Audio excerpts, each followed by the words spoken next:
Dhamma savana kalu ayam bhadanta. Dhamma savana kalu ayam bhadanta. Dhamma savana kalu ayam bhadanta.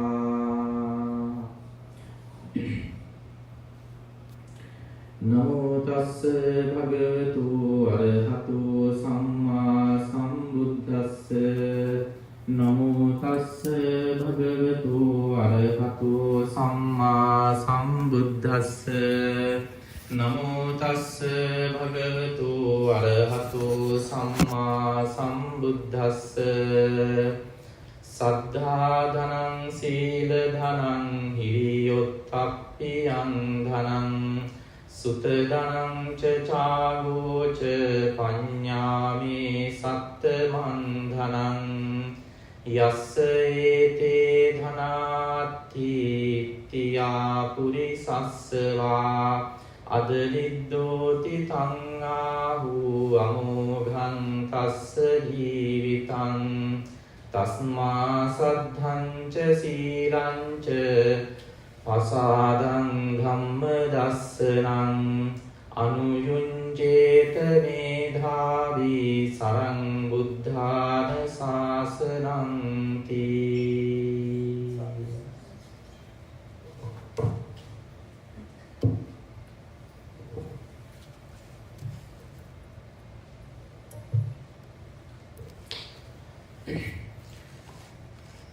මුස්ලිම් බෞද්ධ මධ්‍යස්ථානාධිපති ගෞරවනීය නායක හාමුදුරන් වහන්සේ ඇතුළු පූජනීය මහා සංඝරත්නයන් අවසරයි ශ්‍රද්ධාවන්ත වාසනාවන්ත පින්තුනි 2024 වර්ෂයේ වස් කාලයේ මුළුල්ලේ විහාරස්ථානයේ සතිපතා සිද්ධ කරන ඒ සම්බුද්ධ පූජාවේ වගේම සද්ධර්ම දේශනාව මෙකින් කමාලාවේ අදට නියමිත පූජාව සිද්ධ කරලා මේ පින්වත් හැම දෙනාම දැන් සූදානම් වෙන්නේ ලෝතර බුදුරජාණන් වහන්සේ දේශනා කළ වදාළ ඒ සද්ධර්මයෙන් විදක් ශ්‍රවණය කරන්නට.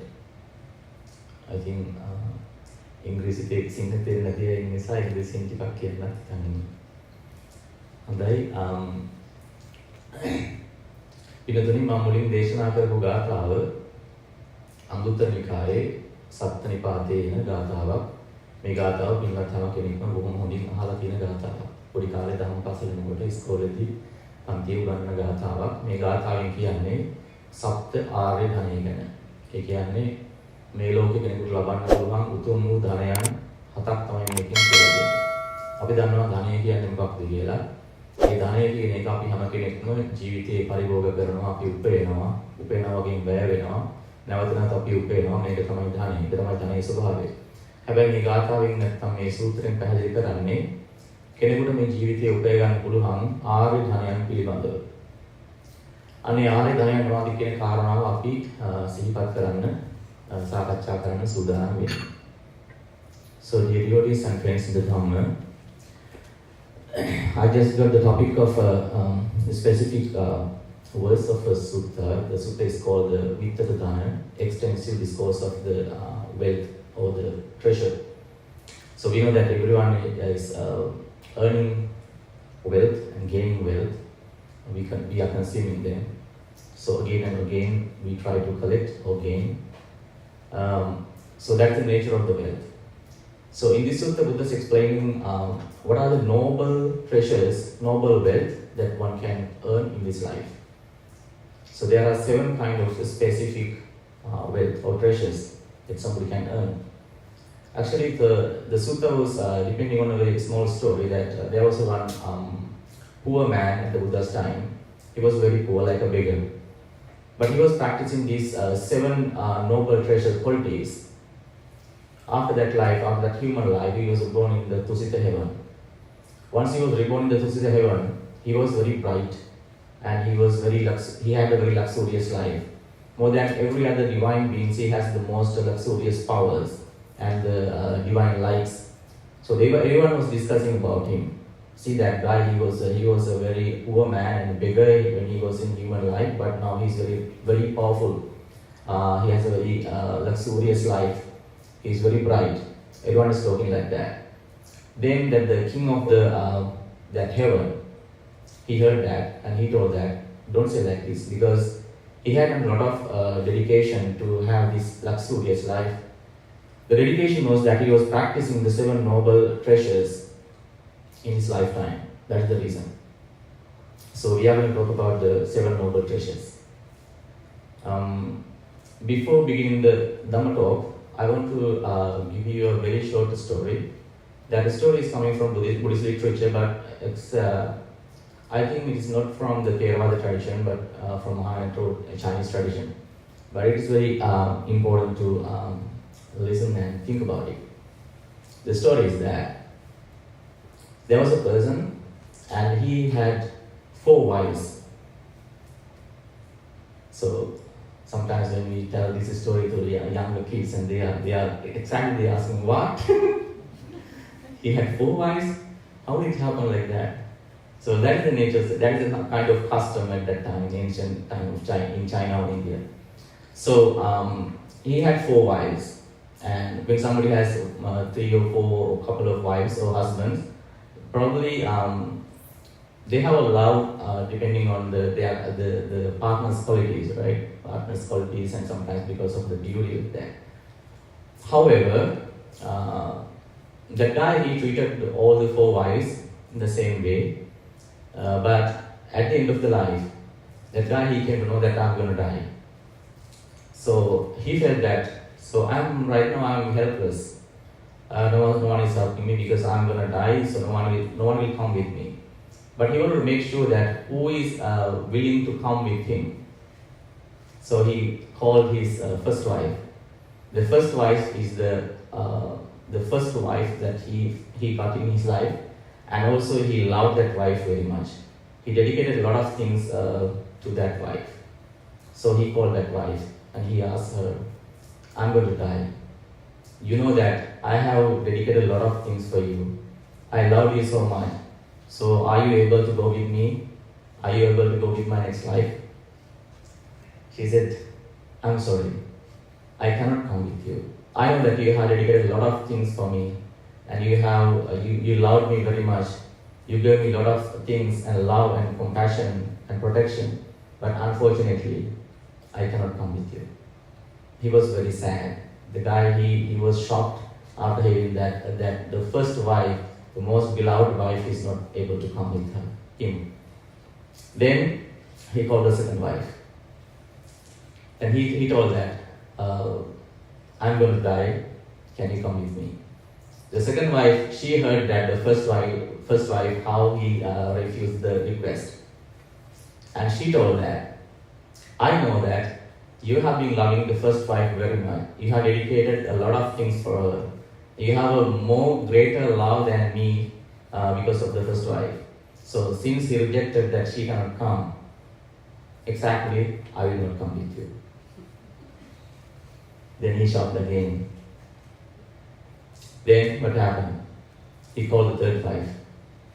He called the third wife and he told the same story. I'm going to die and can you come with me?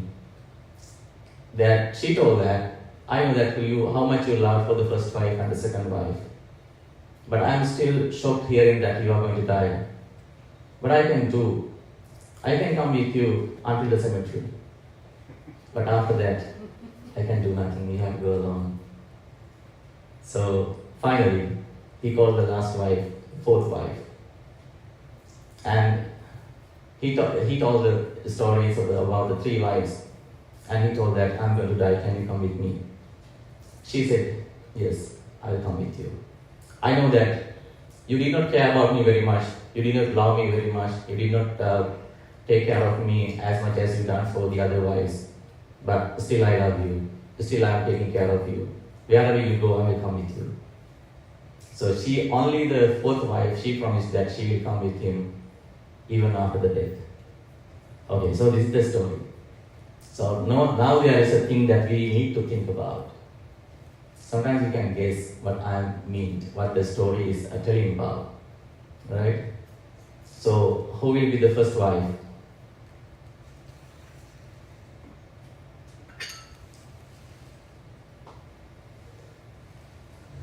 Material. Yes. actually the first wife is the most beloved thing we protect and take care of in this life. What is that? It's our physical body, right? So we love our physical body very much. What we think or what we call the world is my world, nothing else. It's our physical body. How we experience the world, how we see the things and hear the things and smell the things, taste things and have the touch from the world. Everything is depending on the physical body. Everything we experience about the world is from this physical body. So the most important thing, the most important attachment, the most extreme attachment we have to this world depending on the physical body. So the first wife is the physical body. But what happens until at the death, at the last moment, we have to leave it. That physical body will not come with us. And what is the second wife? Who is the second wife? The second wife is all the material things that we associate in this lifetime. All the things we gain and collect and grab, we love them so much, even though we consume and we recollect again and again. They are also, we can use them, we can experience the happiness with associating all these material things. But after death, we can do nothing with the material things, the material world. We have to leave all things behind us. So, who will be the third wife? The third wife who were promised to come to the cemetery.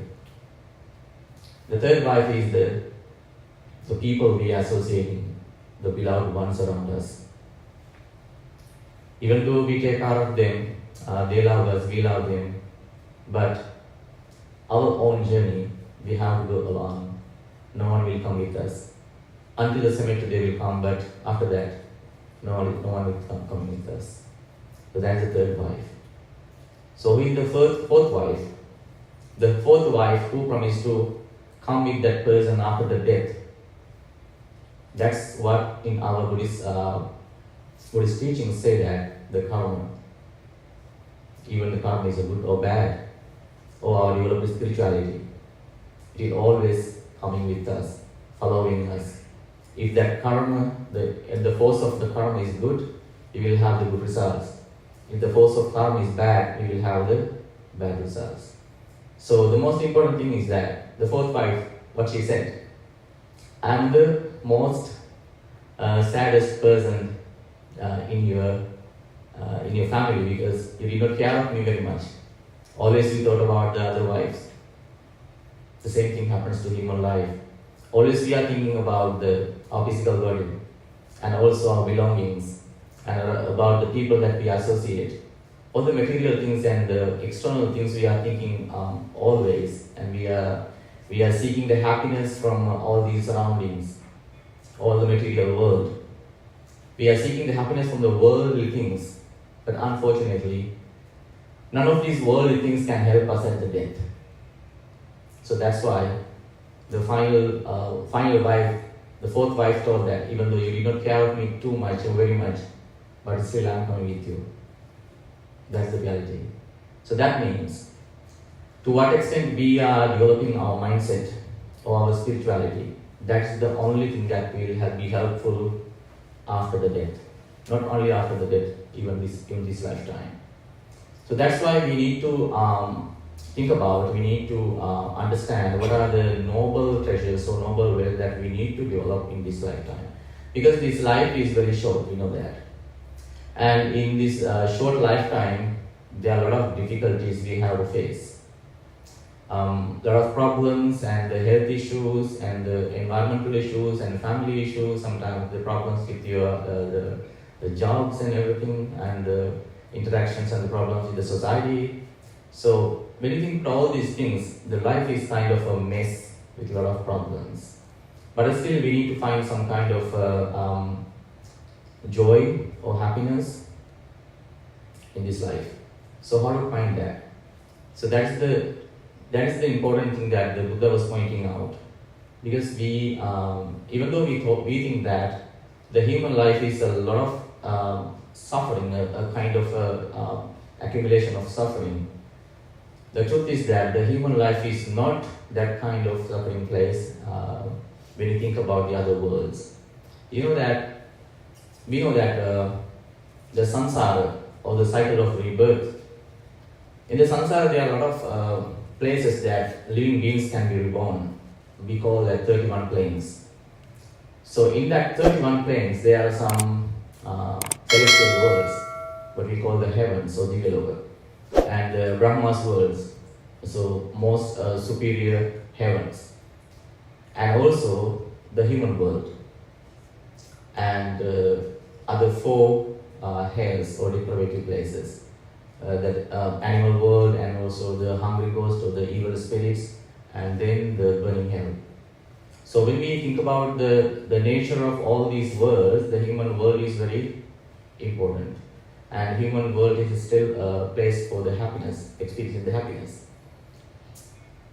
So another interesting thing is here, you know that when somebody is reborn in the depraved place like the evil spirit, or what we call the preta or gandharva, sometimes the yaksha, like that, they can see that what kind of unwholesome or papa karma they have done in their previous life. If you search the Pedavattu and Vimanavattu, we can see that Pedavattu, some arahants, they were talking with the pretas, and the pretas were disclosing what kind of evil actions that they have done in their previous life to have this kind of suffering, to reborn in that kind of suffering place. Sometimes they are saying that I was very jealous towards others, and I was very harsh towards others. I was revenging from the people, I was blaming people, accusing, sometimes beating. And because of all these evil qualities, evil actions, they have been reborn in the bad spirits world. On the other hand, when you think about the celestial world, some arahants and some deities, they were asking from some other celestial beings, how did you come to this world? How did you reborn in this world? And they are saying that we were reborn in the heaven because we have done kind of meritorious activities and good actions, practicing good qualities when we were in the human world. So see the difference there.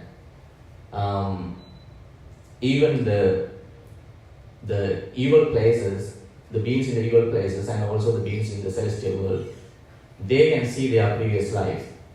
There are some kind of limitations, but they can see a lot of previous lives, but probably they can see their most recent previous life. But unfortunately, humans, we cannot see our previous life. We don't know how we came to this world, and we don't know how we got all these things. We can see a lot of differences in the human world, right? Some people are very intelligent, some people are not like that, some people are very handsome and pretty, but some people are not like that. And there was a very big problem with the humans, like the racial problems, race or clans, and there are a lot of differences. So Buddha told that the reason for these kind of differences is the karma.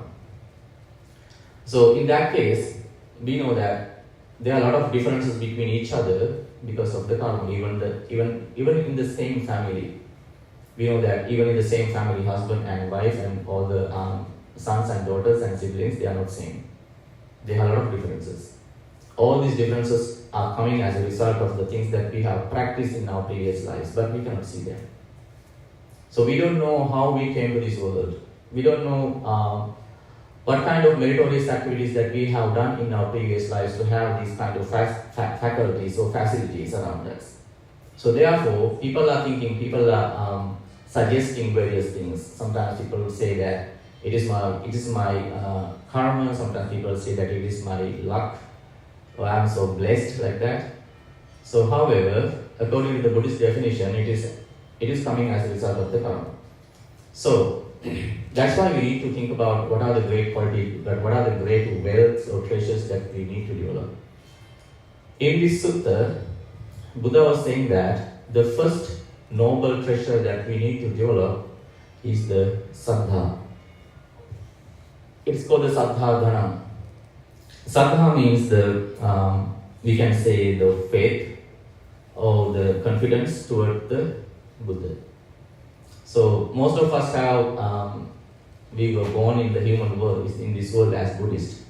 So from our birth we know the Buddha, who is the Buddha, and what is the Dhamma, and who are the Sangha, and what are the teachings of the Buddha. We have confidence. So we, even though sometimes we don't have confidence, but we have faith from our as our inheritance.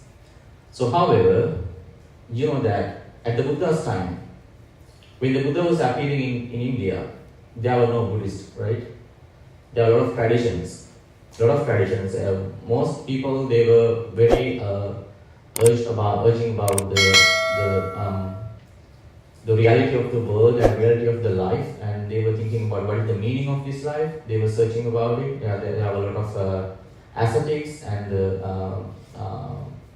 Buddhist ascetics. All of them were searching for the truth of the life.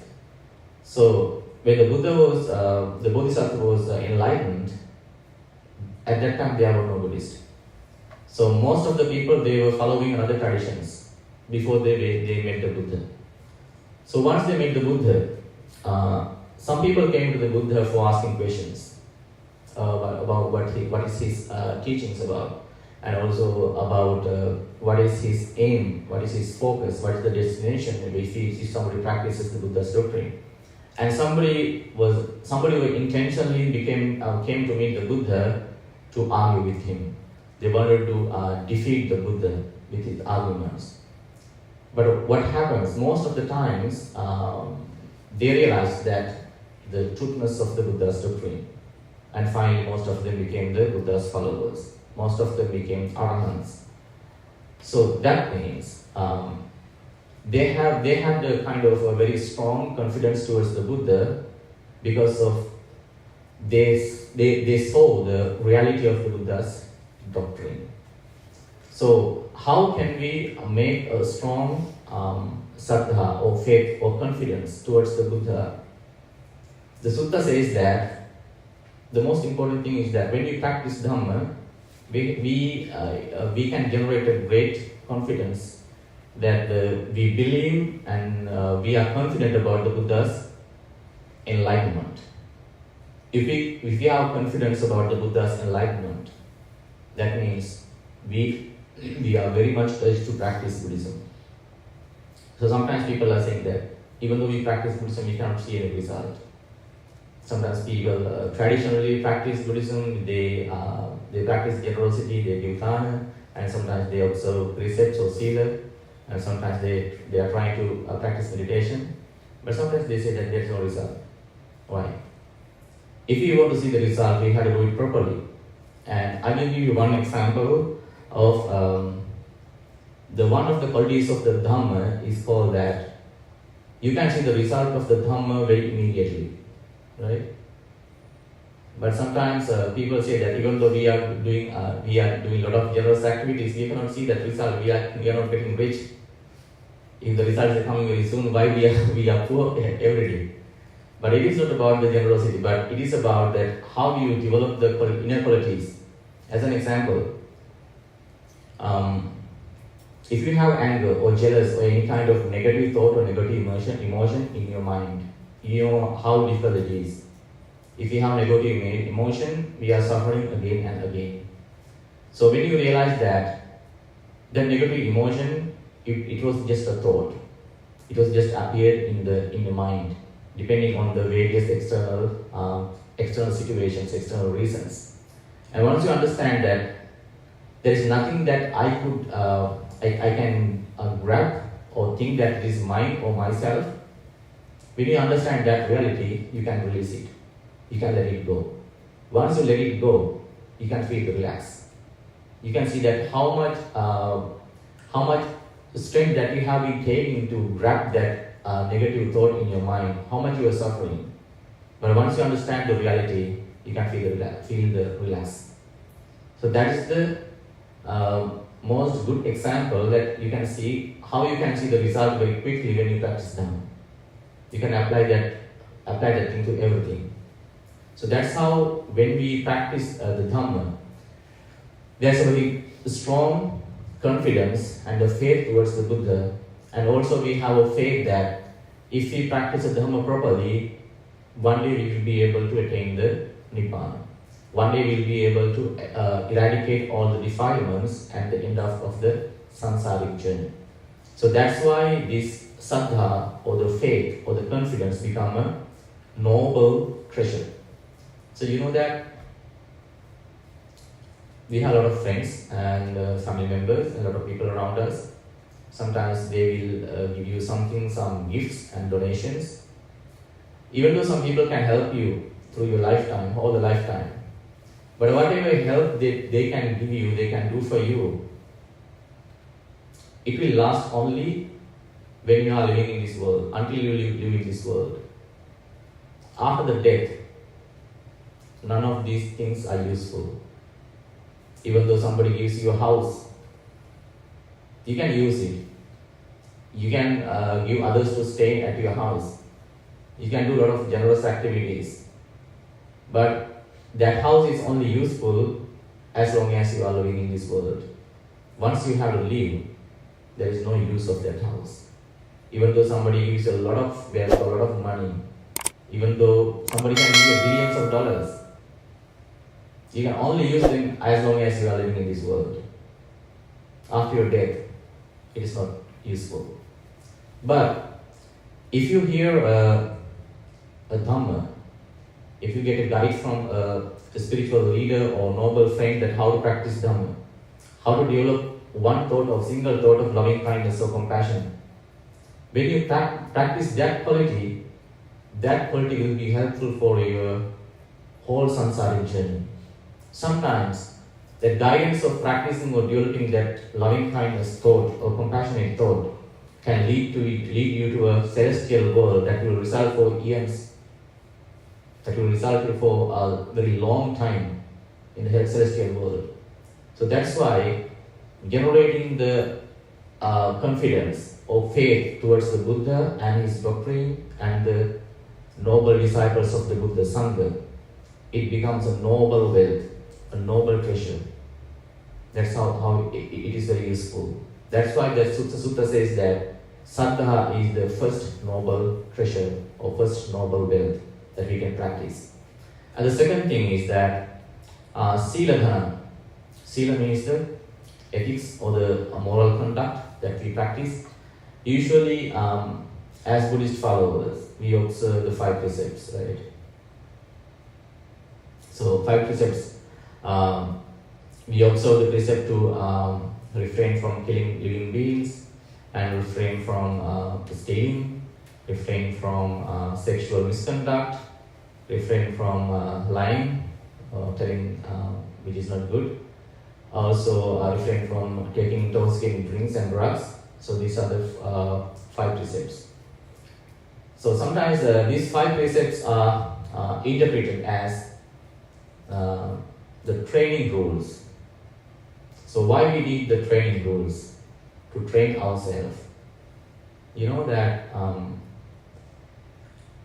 if you see any kind of problem, any kind of conflict in the society, or simply you can think that if somebody is in jail, if you see the reason that why he came to the jail, exactly the reason for going to the jail is breaking one of these rules. So then you can think that how valuable practicing the 5 precepts. Even though non-Buddhists also practice sometimes the 5 precepts, and some other religions they have more precepts that somebody needs to practice and somebody needs to avoid from. That means we are creating some kind of self-discipline within ourselves. Because in human world, there are 2 ways that we can go. We can go to the good way or we can go to the bad way. So there's a possibility. So we have a strength to go do good things or also bad things. So that's why we need to have that kind of practice of developing the virtues or the moral conduct. So then, how that moral conduct, practicing the moral conduct, it becomes a noble treasure, noble wealth. The same thing applies as I explained this earlier. That means if we are committed to do immoral things, committing to immoral things, it will give you the result even in this life. Sometimes you will get punished from the government or from the law, and sometimes from the people, from the society. Not only that, if we are committing to do something wrong, immoral, probably yourself will blame you one day. You know that. Recently, I just watched a short video. It was about what happens to us when we are dying. We know that when we are dying, there is a very small time that we can memorize everything what we have done. It's something like the whole life will be summarized or concised in like a few minutes. All the highlights that we have done will appear in our mind. What are the good things and the bad things? The most important highlights, you can see that. And the next life will be depending on those highlights. That's why Buddhism says that always try to practice the good things, always try to develop we call that achina karma, the habitual actions we are doing. If the habitual actions are good karma, probably at the death you will remember, your mind will recall the good actions. If the habitual actions are bad, probably at the death they will come into mind and your next life will be very sad. So that's why when we conduct the moral conduct, always we are thinking about what we are doing. And also it will help us to get rid of, avoid from doing evil things. So that's why practicing the virtues or the moral conduct or sila, it becomes a noble treasure. Because even practicing one single quality, one single rule will give you a lot of happiness for many eons. If you see if you can read the stories of that, how people get the result from practicing the moral conduct. Sometimes some stories say that some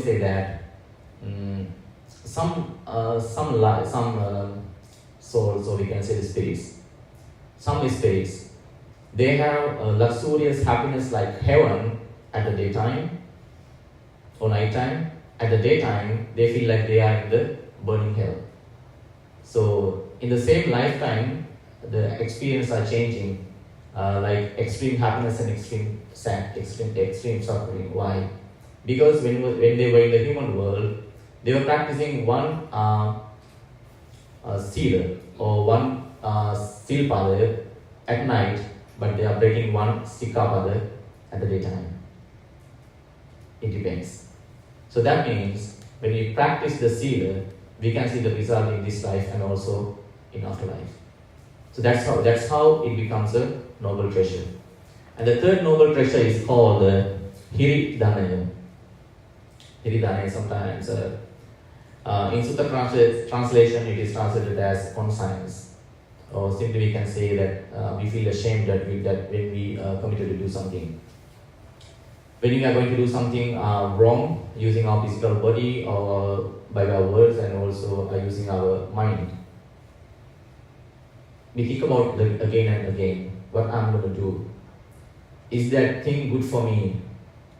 You can think about your family, you can think about yourself, you can think about your ancestors, you can think about your religion, you can think about your nation, and also you can think about your personality.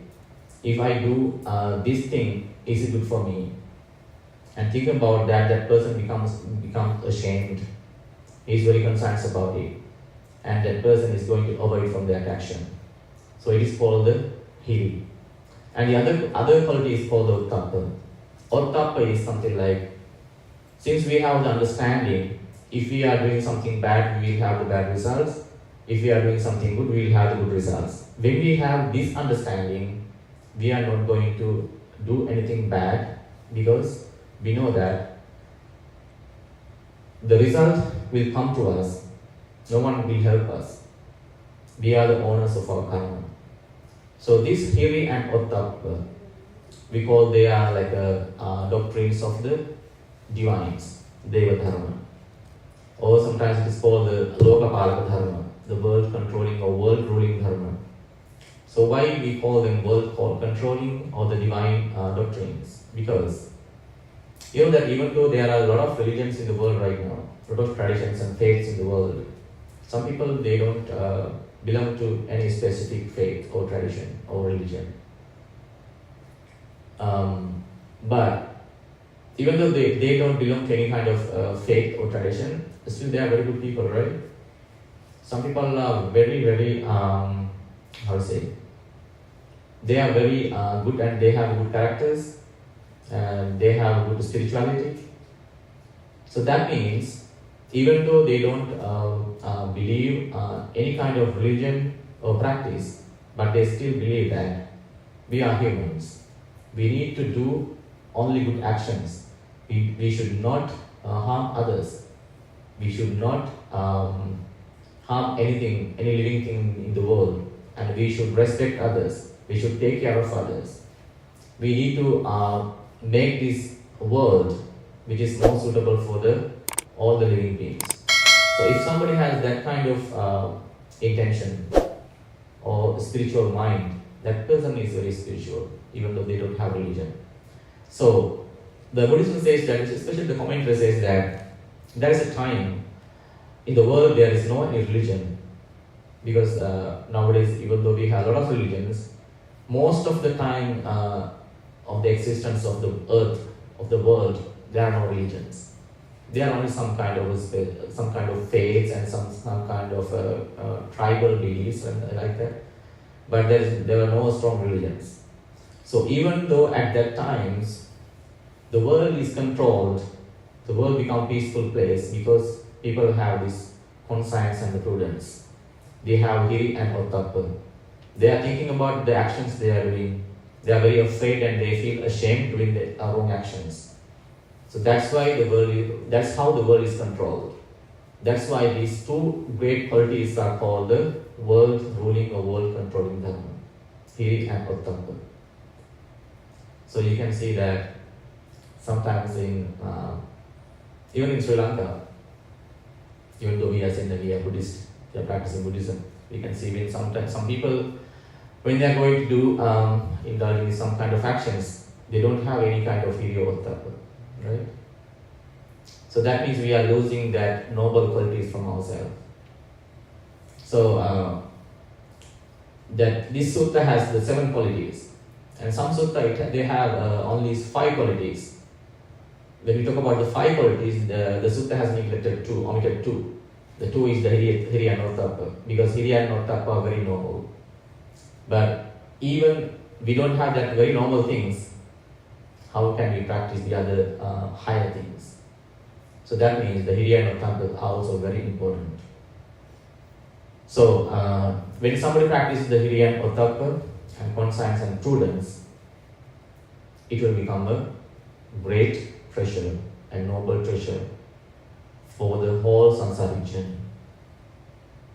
Then the next treasure is called the sutta dhana.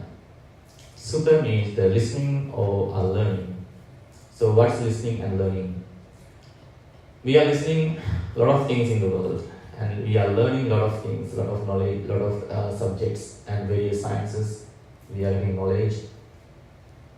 So among all these knowledgeable things and education, the most important thing that what can help us to get rid of the samsara, what can help us to stop the suffering, that's the most important thing. So when you think about the Buddha's doctrine, we know that the Four Noble Truths are talking about how to get rid of the suffering, how to stop the suffering. So the Buddha says that if somebody has quality of listening to Dhamma or learning Dhamma, it becomes a great quality, it becomes a great wealth. Okay, so I just remember one story. Sometimes you might have heard about it.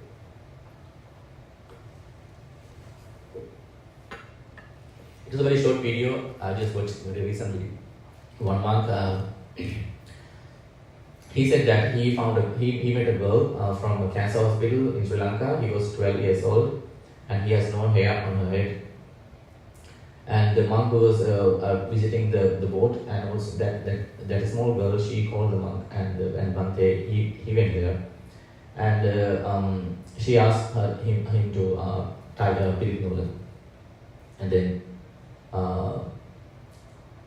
he asked that girl what happened to you, and she told that I have cancer in my brain cancer.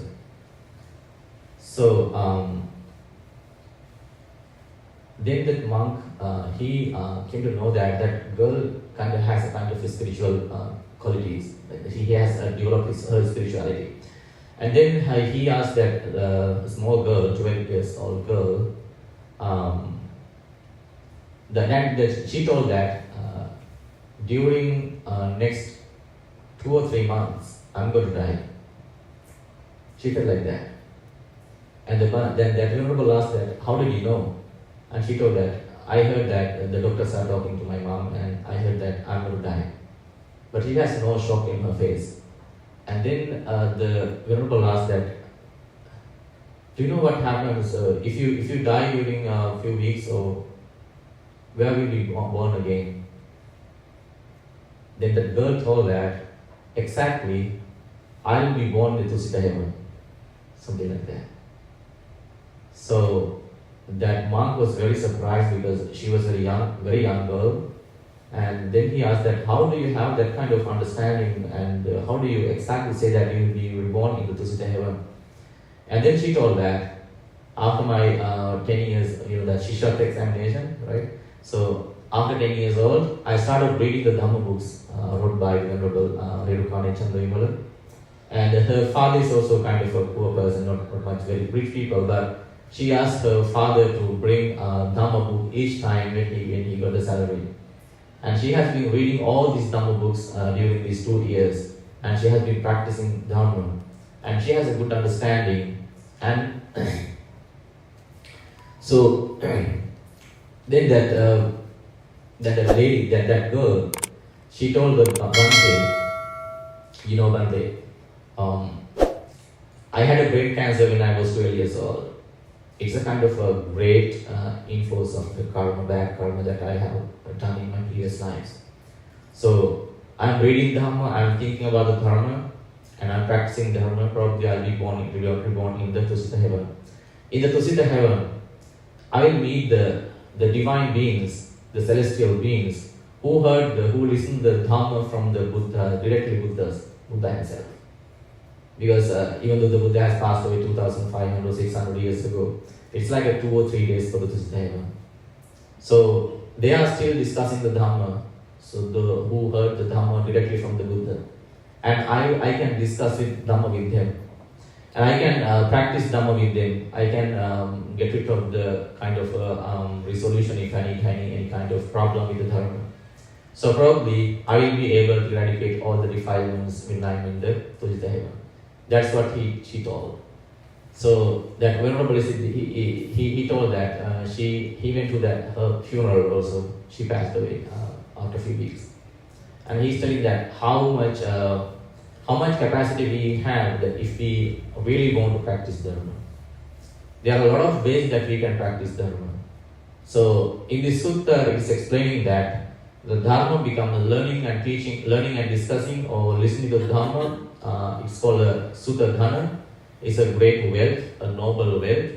It becomes a wealth because when we learn Dhamma, when we discuss Dhamma, when we listen to the Dhamma, we have an interest, we want to know more about Dharma, and we try to put that Dharma practice into our daily life. So wherever we will be born again in next life, we don't know exactly. But since we have the interest of the Dharma, we will find the Dharma. So you know that there are some places in the world, the living beings, they cannot listen to the Dharma, they cannot find the Dharma. There is one sutta called the Attakana Sutta. It says that there are 8 places that people will miss the Dharma. So today the technology and science is very developed, very much developed, so we can listen to Dhamma anytime from anywhere. It's a kind of a great opportunity that we got. So when you take that opportunity to practice Dharma and develop Dharma, we can get the great result of the Dharma. So that listening and discussing and learning about the Dharma, it becomes a great wealth or great quality. One day, if you meet a Arahant or enlightened person, and also if you are able to develop your faculties, if you are able to develop your wisdom, probably you will find the right person to help you. Probably you will be reborn in the right place that you can practice Dharma. As an example, even though we are very far away from Sri Lanka, even though we are very far away from the Buddha's land, we still discuss the Dharma. We still find the people, those who are interested in the teachings of the Buddha. We still find the people who want to really practice the Dharma. That means we have been practicing and listening and discussing Dharma in our previous lives. We have a great interest about it. That is the result of that wealth. So the important thing is that we need to develop it. We should not let it lose. So when we develop it day and day, probably we can find the final point, the destination. It's called the Sutta. So then, Buddha was explaining the sixth great wealth or great treasure. It is called the Chaga Dana. Chaga Dana is sometimes Chaga is translated as the practicing generosity. We call Dana. Sometimes Dana and Chaga both are indicating just generosity, practicing generosity. Sometimes Chaga is much more than the practicing generosity. Because we know that practicing generosity or Dana it is practiced by everywhere, by everyone, without any discrimination about the religions. You know, every religion they have a kind of rituals and the things that they practice generosity, giving. As Buddhists, we are used to do the alms giving especially for the monks and also for the lay people and also for the people those who are observing the precepts, and we do practice generosity for the people those who are in need and also for the animals, things like that. So all these generous actions, they have a great result. We know that the Buddhism says that if somebody gives an alms or food for an animal, that person will get the result for 100 lifetimes.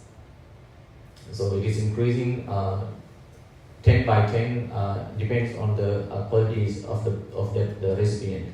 If somebody offers something for the human, and if somebody offers something for the person who are practicing or they have a moral conduct, it will be more. And when somebody offers something or donates something for the person who is practicing Dhamma, it will be more beneficial like that. And finally, it comes to the point that when somebody is able to offer something to the Buddha and the disciples of the Buddha, it will be more and more. So the practice in generosity is like that. So we know that every one of us have some kind of generous thoughts, sometimes depending on the situation. When you think about the story that we discussed earlier, we earn a lot of things and we consume them. Finally, we have to leave all these things behind us when we have to go. Willingly or unwillingly, we have to let them go. Sometimes we realize it, but sometimes we feel that I don't want to let them go. But reality is we have to let them go. The quality of the Chaga, practicing the Chaga, is something like this. What are the things that you associate, we grab in this world? We can lose them at any time. That's the reality. Because we are not sure about our life. Even though we are thinking that this life is very, I have insurance, I have medical, I have a good income, I am still young, I have good physical energy, I have a very strong family, and I have a lot of good association around me. It doesn't matter. What are the strongest things that you have around you? It doesn't matter. When the time comes, when the karma becomes very weak, you have to face them.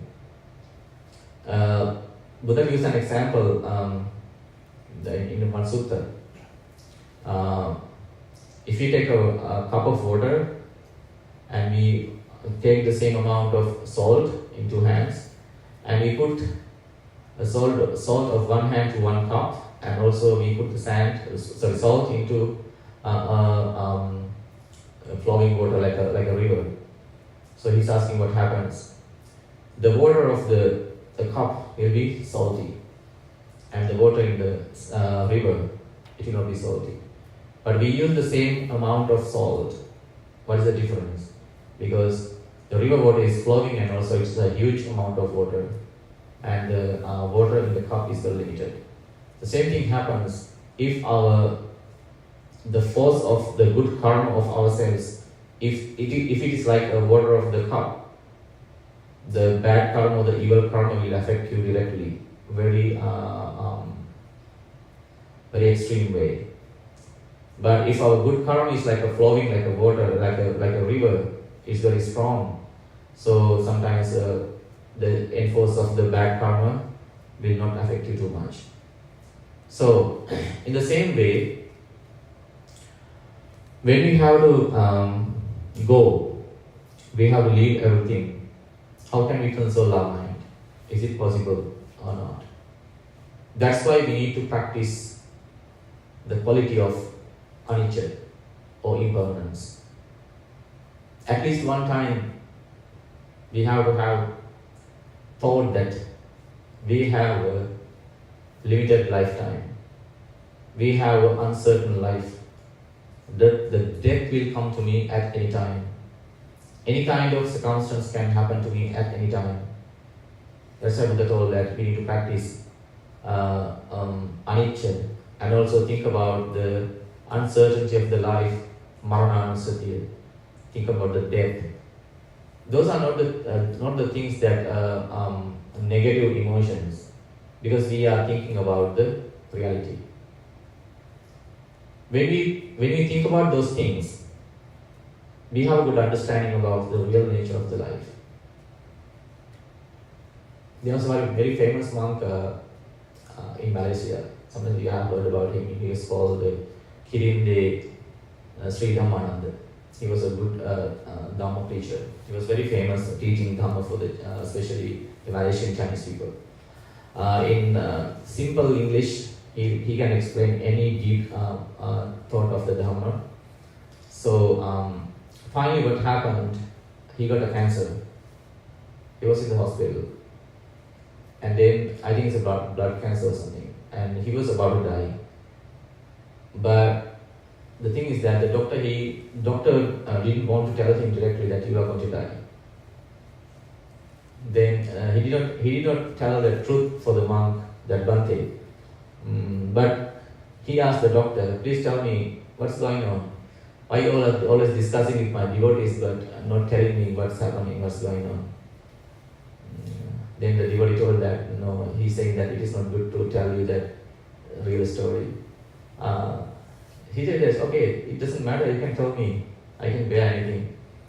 Then the doctor told that you have blood cancer and you are going to die probably during a few weeks. Then he smiled.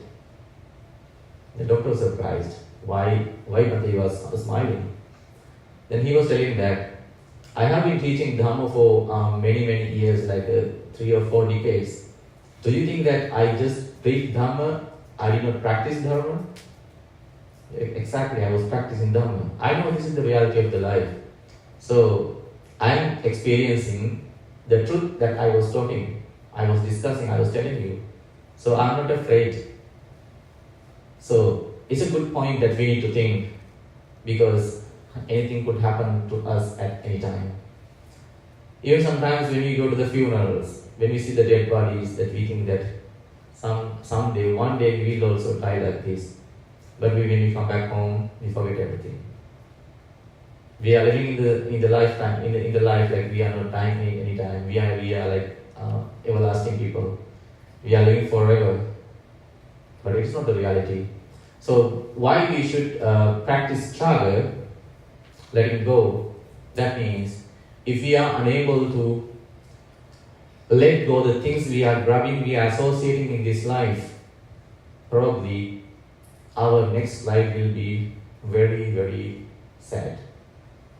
I have heard a lot of stories about the people, sometimes the people who are Buddhist and who are practicing Dhamma. I mean, they are practicing, they are doing kind of meritorious activities, doing a lot of Dhamma, and they are observing Sila. Sometimes they used to practice meditation, they are helping others, they are very compassionate, they have all these qualities. But the only weakness that they had, they have a lot of, a very strong desire, they have a very strong attachment towards their families. Sometimes they had a very great attachment towards their lands and the properties. When they die, they cannot leave them. They cannot let them go. So with the strong attachments, they die. So what happened next? Because of the power of the good karma that they have done, even though they receive the life of a Peta or the Bhuta or the Yaksha, they are very strong. Because they have a good enforce of the good karma that they have practiced. So if any kind of that kind of evil life has a good karmic energy, they are very powerful. They are doing a lot of harm for the living beings, the humans. So that thing is very unfortunate for the people, even though they practice Dhamma. So that's why this quality, practicing chaga, practicing letting go, is very important for us to have a very peaceful samsaric journey and to get rid of the samsaric journey. Because we know that the reason for the suffering is attachments. So once we are able to get rid of the attachments, we can console our life. We can console ourselves. If we have thought about that we are dying, we are decaying day by day, we are dying one day, at the last moment, we can console our mind because we have thought about it before. If we haven't thought about that before, it's a kind of surprise, we are not ready to let it go. So that's a great quality, that is a kind of, that is a noble treasure, noble wealth that we can develop and practice in this life. So now we come to the last point, the wealth of wisdom, wealth of panya. So wisdom or the panya, we know that different levels of the panya. Panya has different levels. That means we can have various kind of wisdom.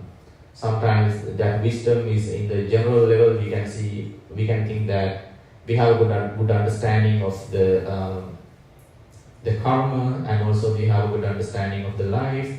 We have a good understanding of the samsara. We know that's how samsara is going on. All these things are kind of parts of the panya. But when we come to the most highest place of the panya, prajna, that means we have a good understanding the way we need to practice to get rid of the sufferings, get rid of the attachments. So at that point we need to think about how we make the attachments, how we make the attachment for the things that we are associating, as I mentioned earlier.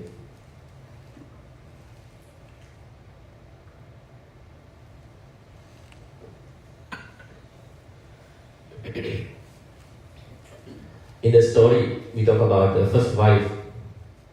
The first wife is the most important part in our life, because all the attachments we are creating based on our physical body.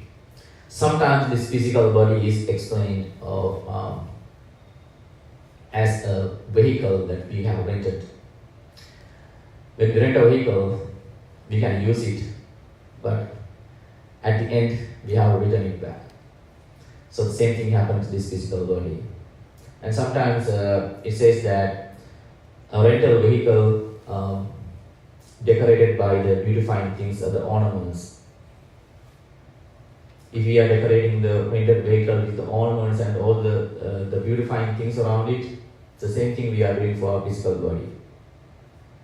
But we need to remember, at one point, we have to give it back. All those things we are associating, including our physical body, they are called the worldly things. The worldly things are created by the nature. They are created as a result of the various reasons. We say that causality, cause and effect. As a result of cause and effect, all these things are creating and recreating, and they are changing into different forms. So at one point, we call it our physical body. This is my face, this is my arm, this is my skin, these are my eyes, like that. So we have a strong attachment. Now you can think about yourself. At the first point, do you remember about your physical body? Maybe when you were 5 years old or 6 years old, you can remember, you can recall that memory. And now you can think about yourself in this point. Now we are like maybe 20 or 30, 40, 50, 60 years old. You can see the changes in your physical body. How many changes that happen in your physical body? Could you stop them? No. How many times you got sick? Could you stop them? No. What are the changes of sometimes the male people, we are getting bald-headed, and some graying hairs, and some we have problems with the bones, and our skins are shrinking, and sometimes our teeth are falling, things like that. Even though we try to stop them, we are trying until the end of the life, but we are still trying. The nature, it happens exactly how it should happen. So, when we think about that thing, that nature, we need to understand that even though I say that this is my physical body, this is my family, this is my vehicle, this is my house, this is my land, this is my world, all these things, generally or conventionally, that's true. We have to say that this is mine or this is ours, like that, in conventional level. But in ultimate sense, there is nothing we can take as it is mine or myself, because all these things belong to the world, the nature. So we are just using them, and we are creating the thoughts, grabbing all these things around us. We are making the notion that these things are mine, these things are myself. We are thinking that all these things should behave or regenerate, or all these things should last according to my will. Will it happen? No. They are living, they are lasting according to their way. That's why we have to clean our physical body every day, again and again. That's why we have to dye our hair when it becomes grey. That's why we have to fix our teeth. That's why we have to smear the balms and the lotions on our body. That's why we have to be very careful about taking medicines and taking food every time. So that means it has a system, the body has a system that it should last in the world. But always we are thinking that it is mine, it's myself. We are thinking that we are the master of the physical body. Not only the physical body, we are the master of all these things around us. But that is not the reality. So in that sense, we can come to know that it is a kind of thought that we are creating, we are thinking again and again. It is because of the illusion or delusion. It is because of the ignorance. So that ignorance is the most important thing and the most effective reason that we are having the cycle of rebirth. We are having suffering again and again. We are reborn again and again. So I will give you a good example how we grab the things. As an example, let's think that at outside, maybe somebody will blame you with bad words. What you will feel that very sad. Sometimes you are very angry. You will think about it again and again. When you come back home, you still think about it. you are creating the anger and the kind of revenging someone, you feel like you want to revenge him. Even though that person, he blamed you using few words, it happened during maybe for a couple of seconds or maybe some minutes, but even after days or weeks and months, you are still thinking about it and you are still worrying about it. You are generating the negative thoughts in your mind based on that, the sound that you heard. You know exactly it is just a sound. It did nothing to even your physical body, but still you are thinking about it. So let's take the same example. That somebody will blame you, and you are still thinking about it. You are thinking, I'm gonna revenge that person. I hate that person. He's a very bad guy. See, he told me like this. He used this kind of bad words to me. You are thinking about it. So it's kind of suffering for yourself. It's kind of a burning inside you. But when you are having that kind of situation, one of your friends or somebody, some other person will tell you, oh, don't care about that person. He's a kind of mad guy. He's a crazy guy. He's blaming everyone who is going in front of that gas station or junction. So don't care about his words. So what happens to you? So you probably let it go. Okay, so that's fine. So because if he's a mad guy or crazy guy, so his words are useless. He's blaming everyone. So I don't need to revenge that person. I don't need to think about it again and again. So what happens? You can probably stop thinking about that action. Stop thinking and recreating the thoughts in your mind about the thing happens. So before you heard that your friend, that person is a crazy guy, didn't you have that ability to let it go? You already had that ability. Once you heard the words from that person, still you had that ability that you can forget it.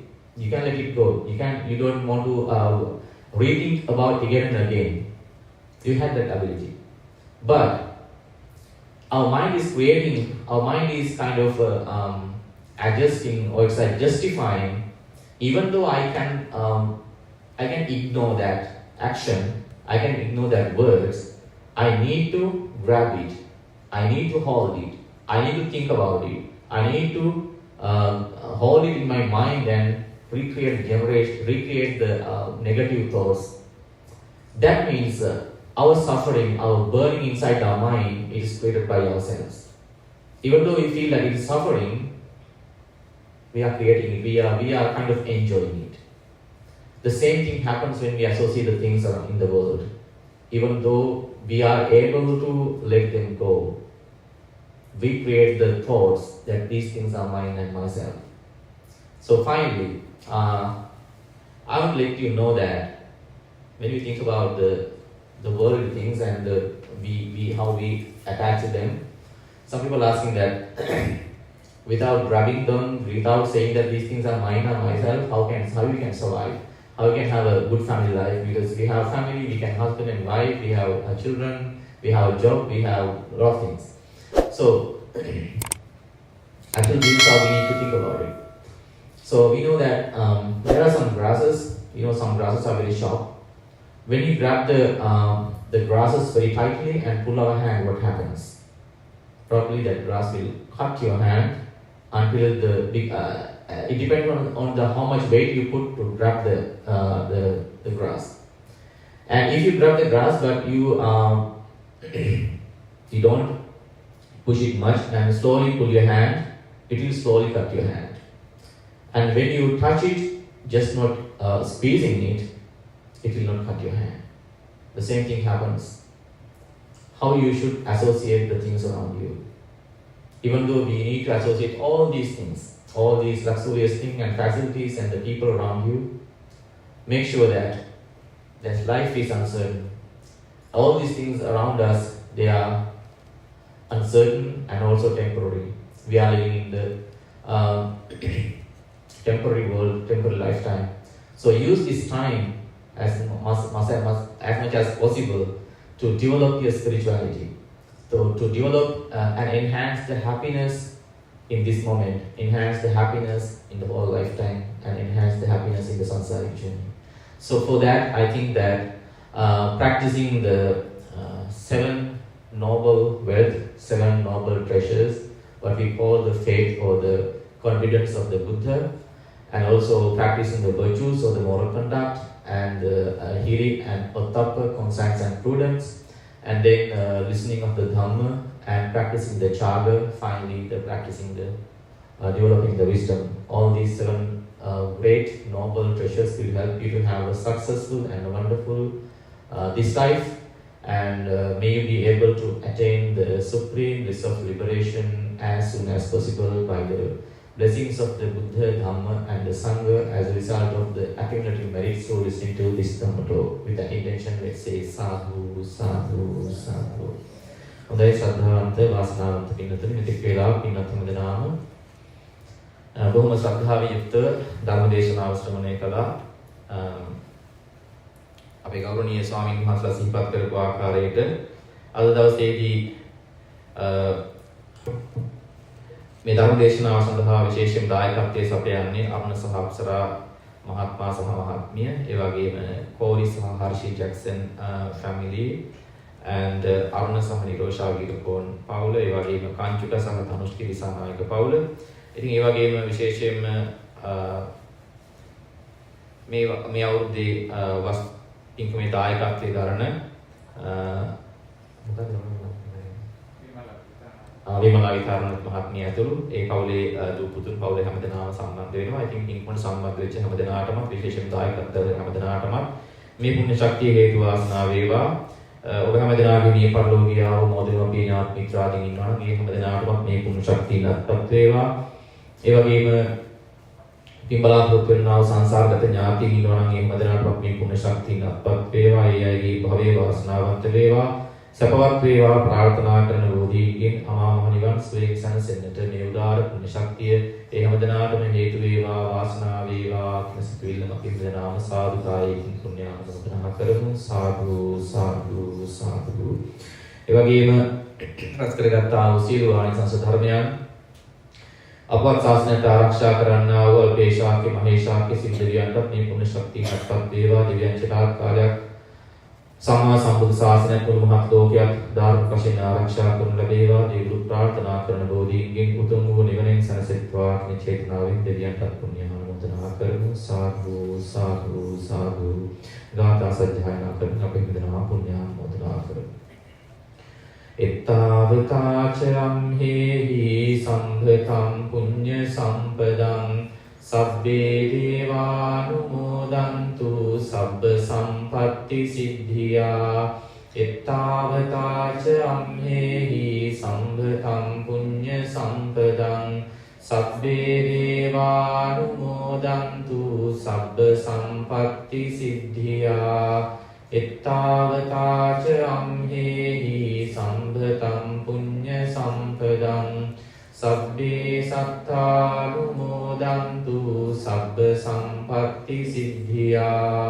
ඉදම්මේ ඥාතිනං හෝතු සුඛිතා හුන්තු ඥාතයෝ.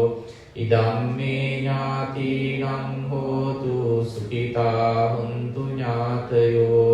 ඉදම්මේ ඥාතිනං හෝතු සුඛිතා හුන්තු ඥාතයෝ. රැස් කරගත්තා වූ සියලු ආනිසංස ධර්මයන්ගේ හේතුවෙන් ඵලයෙන් ශක්තියෙන් ඉක්මනට සම්බන්ධ වන උපකාර දක්වූ හැමදෙනාටම පෞරුල හැමදෙනාටම ගෞරවයේ විශේෂයෙන්ම විහාරස්ථාන වැඩ වාසය කරන ගෞරවනීය නායක ස්වාමීන් වහන්සේ වගේම සෝමේශ්වර හාමුදුරන් වහන්සේ ඇතුළු පූජනීය මහා සංඝරත්නයට මේ පුණ්‍ය ශක්තියෙන් හේතු වාසනා වීමෙන් හැමදෙනාගේ මෙලොව ජීවිත වාසනාවන්ත වේවා, සපවත් වේවා, ආයුර ආරෝග්‍ය සම්පන්නිය සැලසේවා, දීඝාසි සම්පන්නිය සැලසේවා, කායික සුවය මානසික සුවය දියුණු වේවා. මෙලොව ජීවිත වාසනාවන්ත වේවා, පරලොව ජීවිත වාසනාවන්ත වේවා.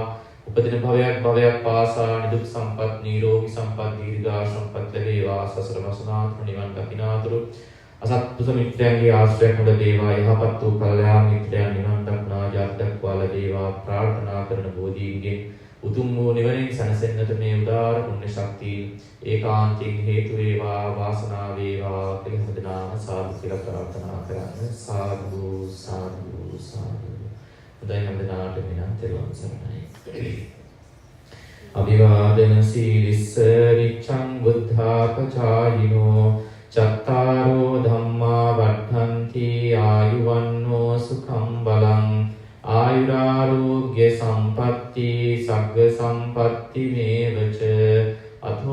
nibbana sampatti iminate samijjatu.